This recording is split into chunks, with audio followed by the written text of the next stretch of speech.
मतिं य प्रविहाय मोक्षे स्थितिं चकारां पुनरागमाय सर्वेषु जीवेषु दया दधानस्तं नेमिनाथं प्रणमामि भक्त्या तं नेमिनाथं प्रणमामि भक्त्या तं नेमिनाथं प्रणमामि भक्त्या।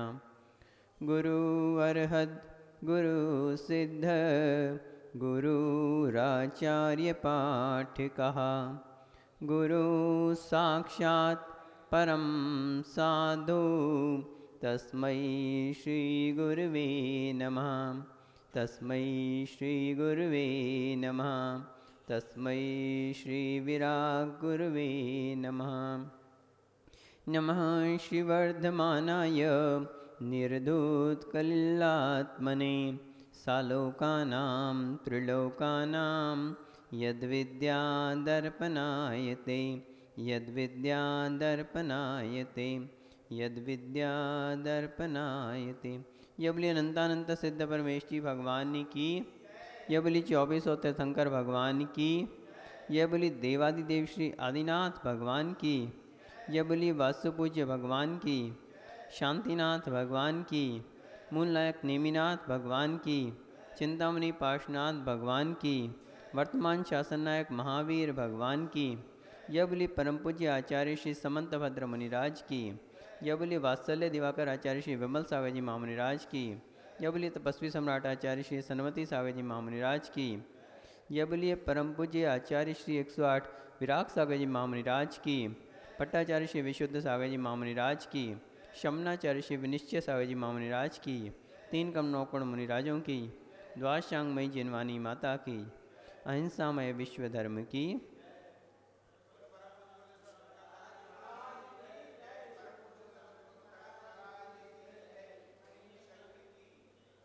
बंधुओं, चारित्र का कथन चल रहा था और आचार्य समंतभद्र महाराज सम्यक दर्शन और सम्यक ज्ञान के उपरांत सम्यक चारित्र का विशद व्याख्यान हम सभी के समक्ष कर रहे हैं। और इसमें आचार्य श्री ने बतलाया था कि चारित्र क्या है।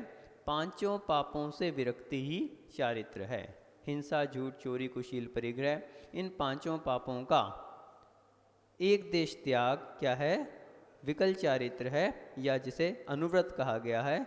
और इन्हीं 5 पापों का सर्वदेश त्याग सकल चारित्र, जो कि मुनियों का चारित्र है, उसे महाव्रत कहा गया है। तो उन्हीं अनुव्रतों के विषय में कल हमने देखा था कि अनुव्रत क्या हैं, जो छोटे रूप में धारण किए जाते हैं। पापों का एक देश त्याग जो है वो अनुव्रत है। और ये अनुव्रत कितने होते हैं? 5 अनुव्रत होते हैं। कौन कौन से? अहिंसानुव्रत, उसके बाद सत्यानुव्रत, अचौर्यानुव्रत, ब्रह्मचर्यानुव्रत और परिग्रह प्रमाणानुव्रत। तो ये 5 अनुव्रतों के विषय में कल आचार्य श्री ने श्लोक नंबर 52 के द्वारा बतलाया था।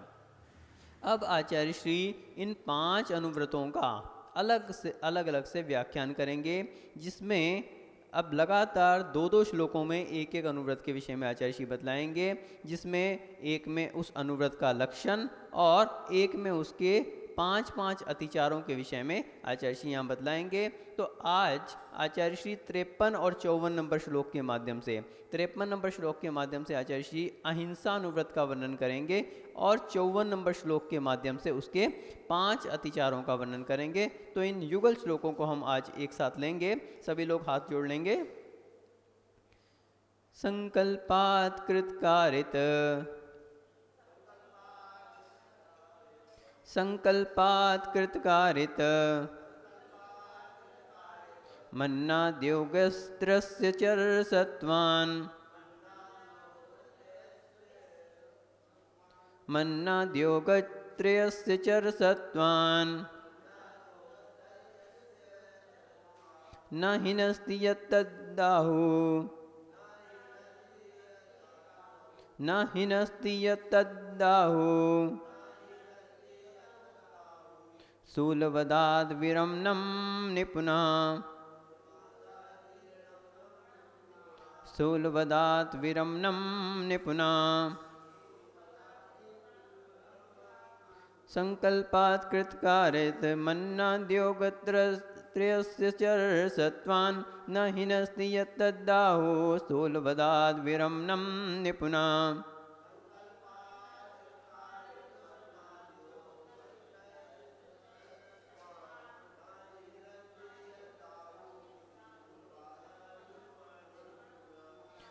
छेदन बंधन पीड़न, छेदन बंधन पीड़न मतिभारारोपणं व्यतिचारः, मतिभारारोपणं व्यतिचारः आहारवारणापि च स्थूलवदाद् विपूर्ते पंच, स्थूलवदाद् विपर्ते पंच। छेदन बंधन पीड़न मतिभारारोपणं व्यतिचारः आहारवारणापि च स्थूलवदाद् विपर्ते पंच।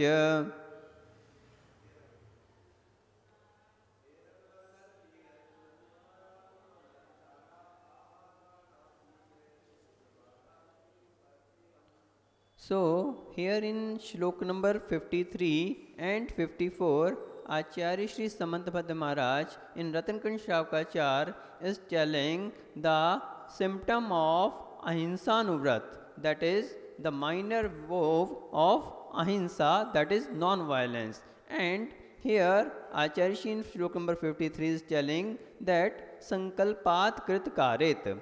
So Yogatraya, Yogatraya means यत यानी जो, whosoever, योगत्रयस्य तीन योग, त्रय योग यानी मन वचन काय, मनसा means by mind, by word and by body, कृत कारित अनुमोदना, कृत means doing the act by self and कारित means cause to be done by others, and अनुमोदना मीन्स अप्रूवल और praising the person involving doing that act. So कृत कारित अनुमोदना रूप.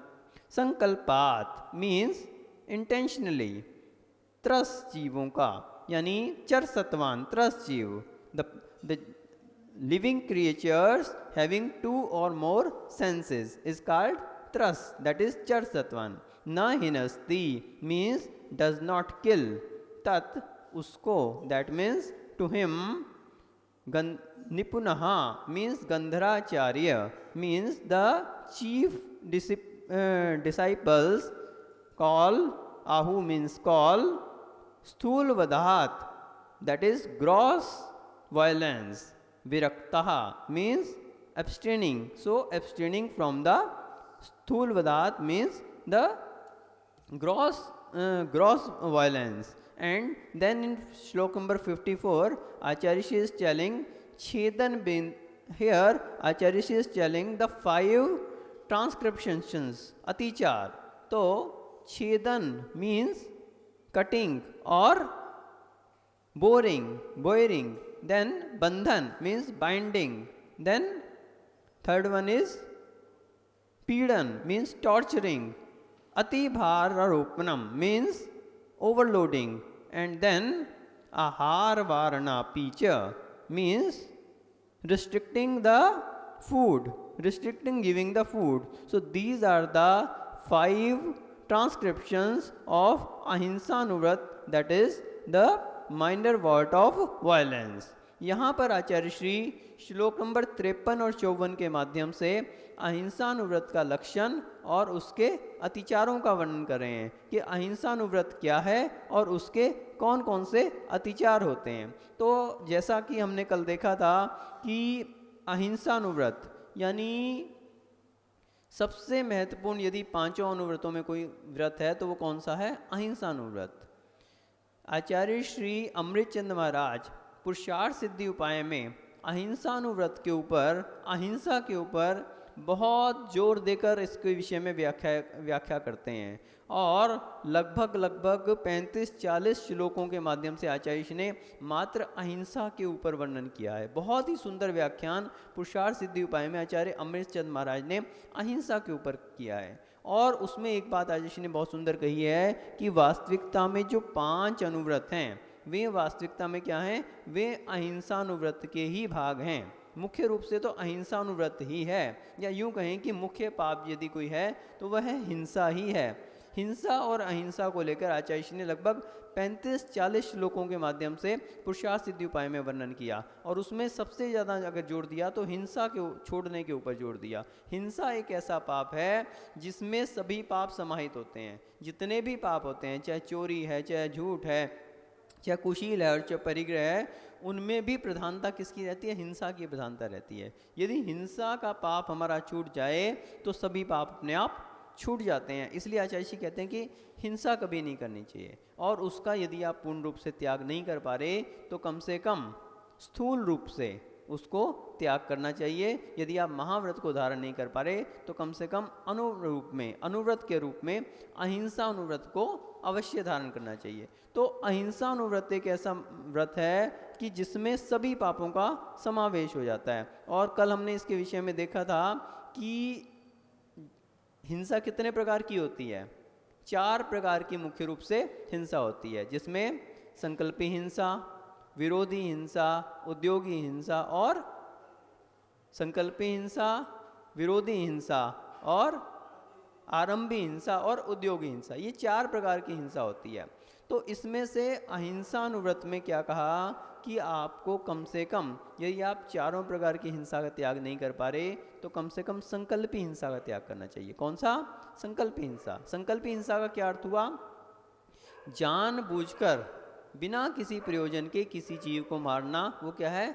संकल्पी हिंसा है। जैसे चींटी चल रही है और चींटी के ऊपर बिना किसी प्रयोजन के पैर रख देना, कोई चींटी है, चींटा है, तितली है, तितली को पकड़ना बिना मतलब के उसको सताना, तो उससे अपने को कोई प्रयोजन सिद्ध नहीं हो रहा, तो वो क्या है? संकल्पी हिंसा है। संकल्प पूर्वक कि मैं उसको मारूंगा, ऐसा संकल्प करके उसको जो है मारना, ये क्या है? संकल्पी हिंसा है। और यहाँ पे क्या कहा? चर सत्वान, यानी त्रस जीवों की। तो हमने कल बताया था कि जीव कितने प्रकार के होते हैं? 2 प्रकार के, एक त्रस और एक स्थावर। तो 5 प्रकार के तो स्थावर जीव होते हैं, पृथ्वी कायिक, जल कायिक, अग्नि कायिक, वायु कायिक और वनस्पति कायिक। तो ये 5 स्थावर जीव होते हैं, यानी जिनकी मात्र एक स्पर्शन इंद्रिय होती है, वो क्या कहलाते हैं? स्थावर जीव। पृथ्वी का एक जीव हो गए, जितनी भी भूमि आदि है, ये क्या है? ये स्थावर है। फिर जल का एक, जल के जो जल जीव है ये स्थावर है। जल में रहने वाले जीव तो त्रस भी हो सकते हैं, लेकिन जल अपने आप में क्या है? स्थावर है। इस जल ही अपने आप में जो जिसका जीवन है वो क्या है? वो स्थावर है। और तीसरा क्या है?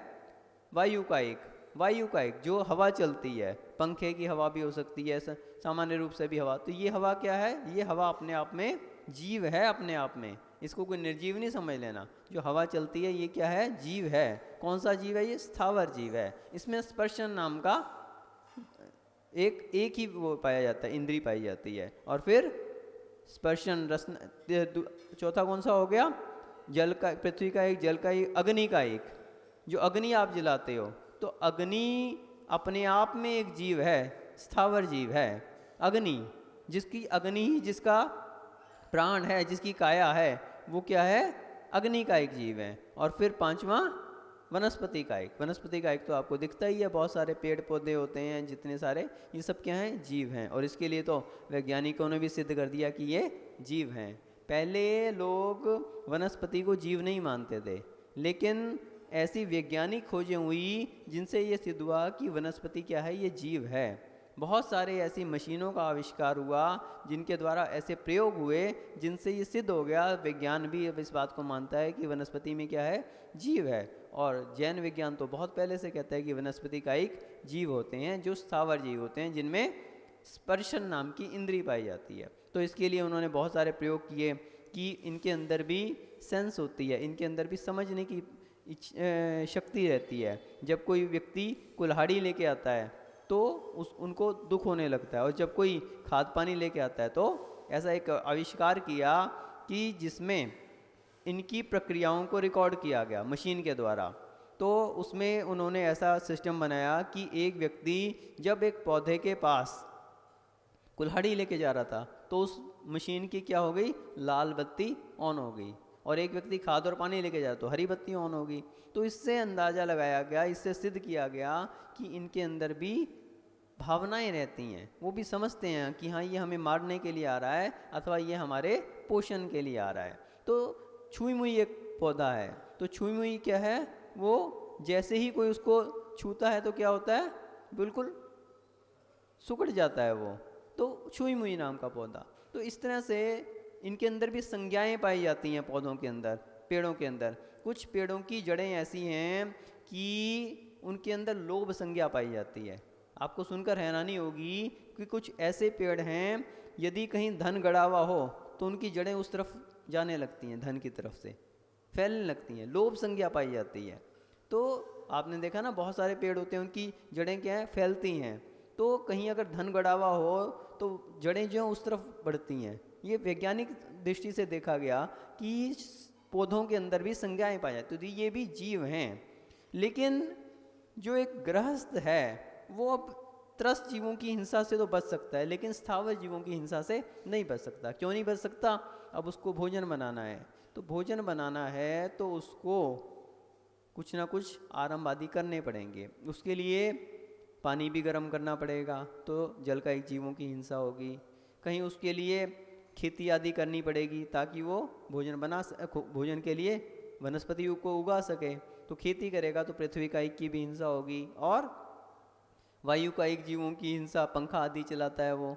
और इसी प्रकार से वनस्पति का एक जीवों की खेती जब करता है तो उसको पेड़ों को काटना भी पड़ता है, फल आदि तोड़ने पड़ते हैं, सब्जी आदि को फसल काटनी पड़ती है। तो ये चार सभी प्रकार के जो स्थावर जीव हैं इनकी हिंसा से वो नहीं बच सकता। तो इसलिए उनके लिए कहा कि यदि आप स्थावर जीवों को नहीं लेकिन कम से कम त्रस्त जीवों की हिंसा को छोड़ो। 2 इंद्रिय, 3 इंद्रिय, 4 इंद्रिय, 5 इंद्रिय, इन जीवों की कम से कम आप हिंसा ना करो, और उसमें भी संकल्पी हिंसा का त्याग करो। बिना प्रयोजन के जो हिंसा की जाती है उसके लिए आप छोड़ो। जिसके पीछे कोई प्रयोजन है, जिसके पीछे आपकी हिंसा छूट नहीं सकती, हिंसा करना तो नहीं चाहते लेकिन हिंसा हो रही है, हिंसा का प्रयोजन नहीं है करने का लेकिन हिंसा हो रही है, आपको अग्नि जलानी है, भोजन पकाना है, तो उसमें स्थावर जीवों की तो हो ही रही है, लेकिन त्रस्त का एक जीव भी हो सकता है कोई उसमें आगे पड़ जाए।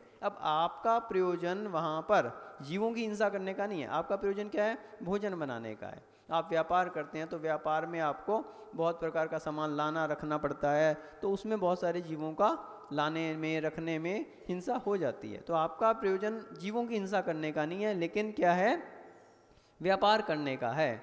तो उसके लिए आपके लिए कहा कि कम से कम जानबूझकर हिंसा ना करो। तो वो क्या कहलाई, संकल्पी हिंसा। बाकी तो अब ठीक है, आरंभ भी हिंसा है, अब आप उससे बच नहीं सकते, आरंभ आपको करना पड़ेगा, भोजन बनाना पड़ेगा, तो उसके लिए मना नहीं किया। 5 प्रकार के आरंभ होते हैं, जैसे चूल्ही, चक्की और ओखली, बुहारी और घिनौंची। कौन कौन से? चूल्ही, चूल्ही यानी चूल्हा जलाते हैं आप लोग, चूल्हा जलाते हैं ना। अब तो चूल्हे का काम ही, अब तो गैस आ गई, लेकिन आज के समय में गैस को ही चूल्हा समझ लीजिए, तो उसको जो क्या कहते हैं, चूल्हा। अब चूल्हा जलाने में हिंसा होती है, आरंभ के कारण है। और चक्की, आजकल तो सब मशीन के काम हो गए, तो पहले हाथ से चक्की चलाई जाती थी, आजकल मशीनों से होने लगा, तो चक्की से पीसना पड़ेगा उसको, अनाज आदि को। और फिर ओखली, कूटने का काम, अब सब मशीनों से होने लगे सभी काम, पहले ओखली में जो है अनाज को कूटा जाता था। बुहारी, घर में साफ सफाई करनी है तो झाड़ू आदि लगाते हैं आप लोग, तो क्या है, बुहारी। और घिनौंची, घिनौंची किसे कहते हैं, पानी रखना का जो स्थान रहता है उसे घिनौंची बोलते हैं, तो वहाँ पर भी साफ सफाई करना। तो इसको यत्न पूर्वक करें, कोई भी कार्य है, जैसे चूल्हा जलाना है तो चूल्हे जलाने से पहले जो सुधी शावक होते हैं वो क्या करते हैं, अच्छे से उसको ईंधन आदि को शोध लेते हैं कि उसमें कहीं कोई जीव वगैरह तो नहीं है। लकड़ी आदि जो रहती थी जैसे जलाते थे तो उसको देख लेते, घुनी हुई तो नहीं है लकड़ी, कहीं इसके अंदर जीव आदि तो नहीं है। जो सूखी प्रासुक लकड़ी रहती थी उसी को ईंधन के रूप में प्रयोग करते थे। और चक्की, तो चक्की को भी पहले साफ सुथरी कर लेते थे, देख लेते थे उसमें जीव आदि की उत्पत्ति तो नहीं हो रही, अनाज उसमें डालने से पहले शोध लेते थे, तो उसके बाद उसको चक्की में पीसते थे। ओखली में भी कूटने से पहले ओखली को और अनाज को शोध लिया जाता। बुहारी, आपके यहाँ कौन सा झाड़ू होता है? फुल झाड़ू। वो फुल झाड़ू क्यों लेते हैं? कोमल रहता है वो थोड़ा, तो कोई भी जीव अगर उसको उसमें आएगा तो उसको जो है रक्षा हो सकती है उसकी, तो इसलिए बुहारी जो है धीरे से देख के और उससे साफ सफाई करना। और इसी प्रकार से घिनौंची, जो पानी रखने का स्थान है वहाँ पे अच्छे से देखभाल के और फिर उसके बाद वहाँ पर और प्रतिदिन वहाँ पे साफ सफाई रखना ताकि वहाँ पे जीवों की उत्पत्ति ना हो। तो ये सुधी श्रावक के कार्य रहते हैं। तो श्रावक का क्या कर्तव्य है? कोई भी कार्य करे यत्न पूर्वक करे। तो इसलिए यहाँ पर कहा कि आरंभी हिंसा से भी आप यद्यपि बच तो नहीं सकते, लेकिन यदि आप यत्न पूर्वक कर रहे हैं तो आपको उसका जो दोष है वो नहीं लगेगा। क्योंकि आचार्य श्री कुंद देव ने भी ये बात कही है कि जो हिंसा होती है वो किसके होती है? अयत्नापूर्वक जो कार्य करता है, बिना सोचे विचारे, बिना यत्न पूर्वक जो कार्य नहीं करता उसको हिंसा का दोष लगता है, और जो यत्न पूर्वक करते हैं उनको हिंसा का दोष नहीं लगता।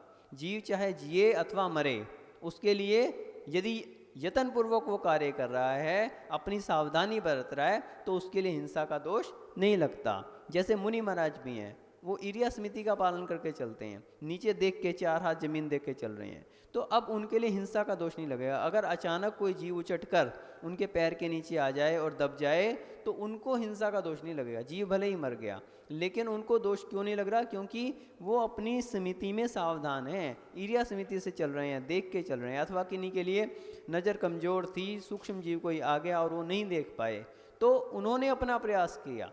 तो यत्न पूर्वक जहाँ कार्य होते हैं वहाँ पर हिंसा का दोष नहीं लगता।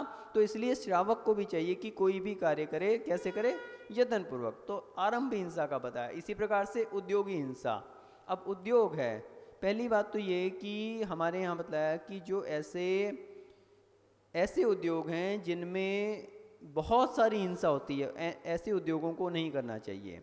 जैसे कीटनाशक दवाइयाँ। कीटनाशक दवाई एक ऐसा उद्योग है जिसमें प्रचुर मात्रा में हिंसा होती है बहुत सारे जीवों की।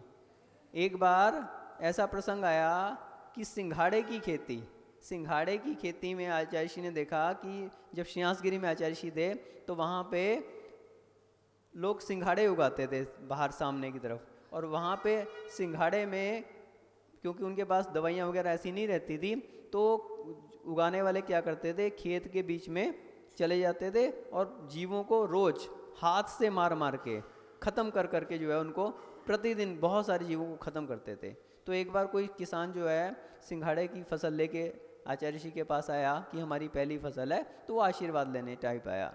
तो आचार्य श्री ने सहजता में पूछ लिया कि आप लोगों को हम देखते हैं कि आप प्रतिदिन खेत के अंदर जाते हो कि सिंघाड़े कैसे, तो कीचड़ जैसा होता है, कीचड़ के अंदर वो सिंघाड़े उगते हैं। तो बोले आप उसमें क्या करते हो, सारा दिन घूमते रहते हो? बोले भगवान क्या बताएं, लखा जीव जो है इन हत्था से, उन्हें अपनी भाषा में कहा कि लाखों जीवों का जो है इस सिंघाड़े की खेती में सहार होता है। बोले अगर हम उन जीवों को नहीं ख़त्म करेंगे तो हमारी फसल ही नहीं हो सकती, वो पूरी फसल को ही समाप्त कर देंगे, इसलिए उन जीवों को हमें हर रोज़ मारना पड़ता है। तो आचार्य जी ने तब से सिंघाड़े का ही त्याग कर दिया। तो ऐसे कार्य जो जिनमें बहुत प्रचुर मात्रा में, यूँ तो बतलाया कि खेती का कार्य भी जो है सुधी श्रावक को नहीं करना चाहिए, क्यों? खेती का एक कार्य ऐसा है जिसमें आपने ज़मीन को जोतना है, कहीं उसमें हल चलाना है, कहीं उसमें कीटनाशक दवाइयों का प्रयोग करना है, तो प्रचुर मात्रा में हिंसा होती है। तो सुधी श्रावक जिनके लिए दूसरी आजीविका के साधन है वो ऐसे उद्योग ही नहीं करते, और भी कोई ऐसे कार्य होते हैं। और तो क्या, जो कीटनाशक दवाइयों का व्यापार आदि करते हैं मुनिजन उनसे आहार भी नहीं लेते। ऐसे कुछ उद्योग रहते हैं जिनका निषेध किया गया है कि बहुहिंसक। अब इसमें आगे आएगा कि जो बहुत सारे हिंसा के कार्य जिसमें होते हैं ऐसे पदार्थों का उपयोग नहीं करना चाहिए। और दूसरी बात ये कि जो आप उद्योग कर भी रहे हैं उसमें आप यत्नपूर्वक कार्य करें। कोई भी चीज़ रखनी है, उठानी है, तो देखभाल के रखें। आपके उद्योग के द्वारा जितना बच सके उतना अपन क्या करें, उसको बचाने का प्रयास करें। तो यत्नपूर्वक यदि आप कार्य करेंगे तो उद्योगी हिंसा यद्यपि होगी, लेकिन आपका उसको जो फल मिलेगा हिंसा का, वो पाप बहुत कम पड़ेगा। और ऐसे ही विरोधी हिंसा, तो विरोधी हिंसा का अर्थ है कि जब कभी मुख्य रूप से शत्रुओं के, क्षत्रिय वंशी जो होते हैं उनके लिए अस्त्र धारण करने के लिए कहा गया। और वो अस्त्र किस लिए धारण करते हैं, अपनी रक्षा के लिए, और जो कोई असहाय हैं उनकी रक्षा के लिए। अस्त्र क्यों धारण किए जाते हैं, किसी से वैर विरोध हो और उससे अपना वैर बुझाने के लिए अस्त्र धारण नहीं किए जाते। आपने बंदूक रखी हुई है तो बंदूक इसलिए नहीं रखी हुई कि कोई आपको जो है जिससे आपका वैर विरोध हो गया चलो उसके लिए प्रहार कर दें, नहीं। अस्त्रों को धारण करने के पीछे प्रयोजन होता है स्वरक्षार्थम। कोई शत्रु आपके ऊपर प्रहार कर रहा है तो अपने बचने के लिए पहले वो बचने का प्रयास करता है। जो कोई तलवार और ढाल लिए हुए हो तो पहले ढाल का प्रयोग करेगा, तलवार का प्रयोग नहीं करेगा। पहले वो ढाल का प्रयोग करेगा कि ढाल के द्वारा शत्रु के प्रहार से बचा जा सके। उसका सामने वाले को मारने का भाव नहीं है, उसका स्वयं को बचने का भाव है। और दूसरा किस लिए होता है कि अगर कोई दीन अनाथ आदि हैं, कोई बच्चे हैं, स्त्रियां हैं, निर्बल हैं, उनकी रक्षा के लिए। जब कभी राजा आदि की सेना रहती है तो वो क्या करती है कि कोई भी किसी के धन लूटने का प्रयास कर रहा है, कोई भी इस तरह के आतंक आदि मचा रहा है, तो उनको रोकने के लिए उसके लिए जो है अस्त्र धारण करते हैं, उसके लिए सेना। तो विरोधी हिंसा का अर्थ है कि अगर कोई विरोध में खड़ा है उससे बचने के लिए, तो जो इस तरह से नीतिपूर्वक न्यायपूर्वक युद्ध आदि करते हैं, अथवा विरोधी हिंसा तो उसमें होती है, लेकिन क्योंकि आपका प्रयोजन सामने वाले से कोई शत्रुता निकालना नहीं है, कोई उसके प्रति वैर को बुझाना नहीं है, बल्कि अपनी तथा दीन दुखियों और स्त्रियों आदियों की, बच्चियों आदि की जो अनाथ हैं, अच्छा जो असहाय हैं, उनकी रक्षा का जहाँ प्रयोजन रहता है तो वहाँ पर उसका अस्त्रों आदि का प्रयोग करते हैं। तो विरोधी हिंसा से भी उसके पाप से काफ़ी मात्रा में बचा जा सकता है। तो मुख्य रूप से यहाँ पर यह बात विचारणीय है कि अहिंसा अनुव्रत में मुख्य बात क्या विचारणीय है कि यहाँ पर प्रयोजनभूत चीज़ होनी चाहिए। प्रयोजन का महत्व है। पहली बात तो ये कि प्रमाद नहीं होना चाहिए, और दूसरी बात है कि प्रयोजनभूत होना चाहिए कार्य, बिना प्रयोजन के नहीं होना चाहिए। तो हमने एक दिन पहले भी कहा था कि आचार्य उमा स्वामी महाराज ने भी कहा प्रमत योगात प्राण व्योप्रोपणम हिंसा। प्रमत योगात, तो प्रमाद का जहाँ पर अभाव है वहाँ पर हिंसा नहीं हो सकती, लेकिन प्रमाद जहाँ पर है वहाँ पर नियम से हिंसा होती है। और प्रमाद के हमने भेद में भी बताया था कि प्रमाद के कितने भेद होते हैं, 15 भेद होते हैं। तो 15 भेदों में हमने देखा था कि विकथा तह कषाया, 4 विकथाएं, और विकथा तह कषाया इंद्रिय निंदा तहेव निन्नोया चदु चदु चदु चदु इक्के गम पनरसा होदी पमादा। तो 4 विकथाएं और उसके बाद कषाय, 4 कषाय। तो 4 कषायों का भी जहाँ पर अभाव है, यानी राग और द्वेष, 2 कषाय राग रूप और 2 कषाय द्वेष रूप, तो इन 4 कषायों का जहाँ पर अभाव है, निद्रा का और 5 इंद्रियों के विषयों का और एक क्या का स्नेह, तो इनका जहाँ पर अभाव है वहाँ पर प्रमाद का अभाव है। और यदि प्रमाद नहीं है तो हिंसा नहीं हो सकती। लेकिन प्रमत योगा, जहाँ पर प्रमाद है वहाँ पर हिंसा नियम से होती है। और यही बात आचार्य अमृतचंद महाराज ने पुरुषार्थ सिद्धि उपाय में भी, जो कषाय की बात यहाँ पे आई, तो वही कहा कि पुरुषार्थ सिद्धि उपाय में भी आचार्य जी कहते हैं कि कषाय के वशीभूत होकर द्रव्य प्राणों का और भाव प्राणों का वियोग करने से निश्चित ही हिंसा होती है। आचार्य श्री पुरुषार्थ सिद्धि उपाय में 43 नंबर श्लोक में कहते हैं, यत् खलु कषाय योगात् प्राणानां द्रव्य भाव रूपानां व्यपरोपणस्य करणं सुनिश्चिता भवति सा हिंसा। तो यत् खलु कषाय योगात्, कषाय के योग से, कषाय के कारण से, प्राणानाम द्रव्य भाव रूपानाम, प्राण 2 प्रकार के, एक द्रव्य प्राण और एक भाव प्राण। तो द्रव्य प्राण तो 10 प्राण होते हैं ना अपने, 5 इंद्रिय 3 बल आयु और श्वासोश्वास, तो ये 10 प्राण होते हैं। तो जहाँ इन द्रव्य प्राणों का कषाय के योग से व्युपरोपणम यानी कि घात किया जाता है, वहाँ पे निश्चय से हिंसा होती है। और दूसरा क्या कहा, भाव प्राण। अब ये भाव प्राण क्या चीज़ है, भाव प्राण किसे कहते हैं? भाव प्राण जो होते हैं उसका अर्थ है कि जो हमारे अंदर उस कषाय को करने के भाव होते हैं, उन भाव प्राणों का। क्योंकि जो आत्मा है, आत्मा के क्या है, दर्शन ज्ञान आदि, ये क्या है, इसके गुण हैं, ज्ञान दर्शन आदि। तो इन भाव प्राणों का वियोग करना, यानी जो हमारा ज्ञान गुण है और दर्शन गुण है उसको ढांक देना। हिंसा कब करेगा व्यक्ति? जब अपनी आत्मा को पहले दबाएगा। आत्मा कभी, जब भी व्यक्ति आत्मा रूप होगा तो सभी को आत्मा रूप देखेगा, और आत्मा रूप देखने से सबको एक आत्मा निश्चय करके कभी उनकी हिंसा नहीं कर सकता। जब वो हिंसा के भाव होंगे उसके, वो कब होंगे? जब वो आत्मा का पहले घात करेगा, पहले वो अपनी आत्मा का घात करेगा, तभी वो द्रव्य रूप से हिंसा कर सकता है। तो पहले क्या होगी? भाव हिंसा होगी। पहले वो अपनी आत्मा का घात करेगा, पहले अपनी आत्मा को दबाएगा, उसकी आत्मा के जो ज्ञान दर्शन आदि गुण है उनको दबाएगा। पहले वो कह रहे हैं कि हिंसा नहीं करनी चाहिए, लेकिन वो उनको दबाएगा, उनका घात करेगा, तभी वो द्रव्य रूप से हिंसा कर सकता है। तो द्रव्य रूप और भाव रूप, इन दोनों की हिंसा का कषाय के वशीभूत होकर व्यक्ति घात करता है, और यही वास्तविकता में हिंसा है। तो ऐसी द्रव्य रूप और भाव रूप हिंसा को हमें छोड़ना चाहिए। और अगले श्लोक में आचार्य ने बताया कि इसके 5 अतिचार होते हैं, और 5 अतिचारों में क्या बताया? छेदन, छेदना, यानी कि पशुओं के नाक कान आदि छेद दिए जाते हैं। क्यों छेद दिए जाते हैं? घोड़े के नाक में नकेल डाल दी जाती है, तो उसके लिए छेदना पड़ता है। तो वो क्या है? हिंसा है, अतिचार है, अहिंसा, इसका अहिंसानुव्रत का। और इसी प्रकार से कान आदि छेद दिए जाते हैं। तो ये सब क्या है? ये अतिचार है, छेदन। और फिर बंधन, बांध के रखना पशुओं को, पशु आदि को आप क्या करते हो? बांध के रखते हो, कहीं भाग ना जाए, कहीं इधर उधर ना चला जाए। तो अब उसको बांधा तो जा रहा है, लेकिन बांधते हुए इतना विवेक रखना चाहिए कि उसकी रस्सी इतनी खुली होनी चाहिए कि वो कम से कम अपने हिलने डुलने में और में उसको पीड़ा ना हो।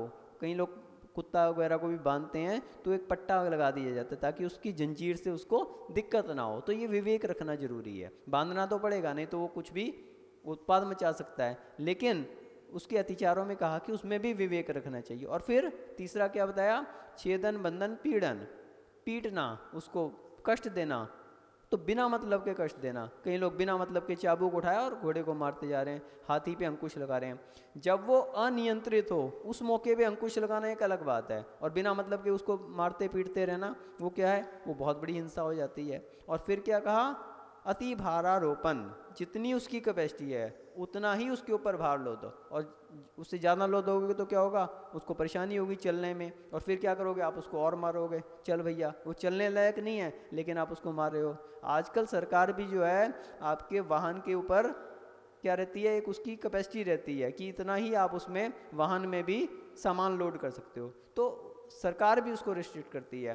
तो जब मशीनी उस पर लोड करने पे मना कर रही है, तो फिर वो तो पशु है, वो तो जीवित वस्तु है, तो कभी उसके ऊपर अति भारारोपण नहीं होना चाहिए। और आहार वारणा, उसको जितना भोजन मिलना चाहिए उतना भोजन नहीं देना, समय पे भोजन नहीं देना, भूखा रखना, ये क्या है? ये 5 अहिंसानुव्रत के अतिचार कहे गए हैं। तो इन 5 अतिचारों को हमें छोड़ना चाहिए और अहिंसानुव्रत को अपने जीवन में धारण करना चाहिए, ताकि हम अहिंसानुव्रत को धारण करके बाकी 4 पापों से भी बच सकें और अपने जीवन में अपना अहिंसा आदि व्रतों को धारण करके अपना कल्याण कर सकें। इसी भावना से जय बोले परम पूज्य गणाचार्य श्री 108 विराग सागर जी महामुनि राज की जय।